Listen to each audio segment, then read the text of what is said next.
This is TWiT. China's smartphone market appears to be saturated. Shipments in the country fell 4.3% in the first quarter compared with the year-ago quarter. The news comes from a new survey released today by IDC.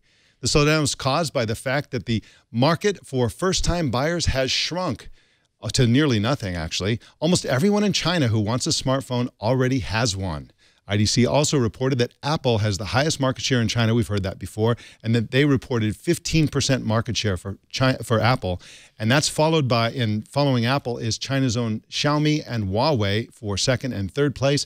Samsung, tragically, their market share has been cut in half. And then now the company is the #4 smartphone seller in China. Of course, they used to dominate that market. Lindsay Turntime, this is a really interesting turn of events. We don't normally, normally you don't report anything shrinking in China ever.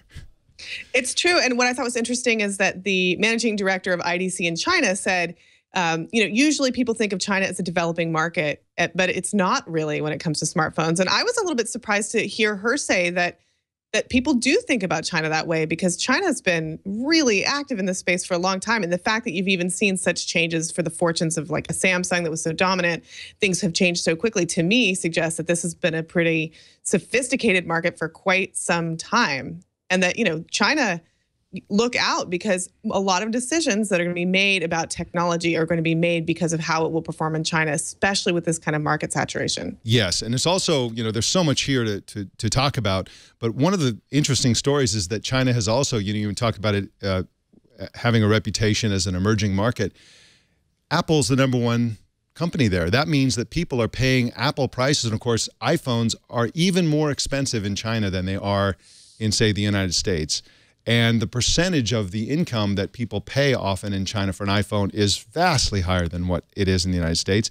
The other interesting part of this is that for a long time, China as a country, as an economic entity, is kind of weird, because they have a group of people who are about equal to the population of the United States, who are middle class, upper middle class, and very wealthy, right? And then they have, a huge, vastly larger segment of the country, mostly in the eastern half of the country, western half of the country, who are essentially third world levels of economic development and so on. So it's like multiple countries within one country. And so those people, even out in the sticks, have gotten their first phone. And analysts are saying that they're going to probably hang on to their smartphones for 2 or 3 or 4 years. So I think these numbers are going to continue to drop within China as those first-time buyers, now that they have a smartphone, they're not going to cycle it over in a year or two like a typical user would in the United States or Europe. So this is going to be really interesting to see. And of course, everything is changing in China. China is the big manufacturing hub, and it's becoming more difficult to hire people in China, skilled labor, the kind that made China the manufacturing powerhouse that it is. And so wages are going up. So everything is changing in China. It's really interesting to see. What's really interesting to me about this report, and I don't know exactly what it looks like in the US, but we've got the top 5 players here in the smartphone manufacturing and sales numbers in China are Apple, then Xiaomi, then Huawei, then Samsung, then Lenovo.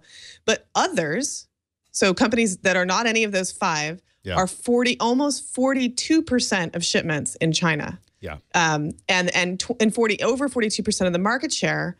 That's kind of crazy. There are a lot of other manufacturers playing a big role in China. And because that population is so large, I see that as a huge opportunity, even with smartphone sales shrinking, for lesser brands that we probably don't even talk about. Yeah, that's absolutely true. And, of course, one of the things that's driving that is the fact that there are so many small Chinese manufacturers that we've never even discussed on the show. There are dozens and dozens. It's a place where there's a lot of new entrants in the market in the last couple of years.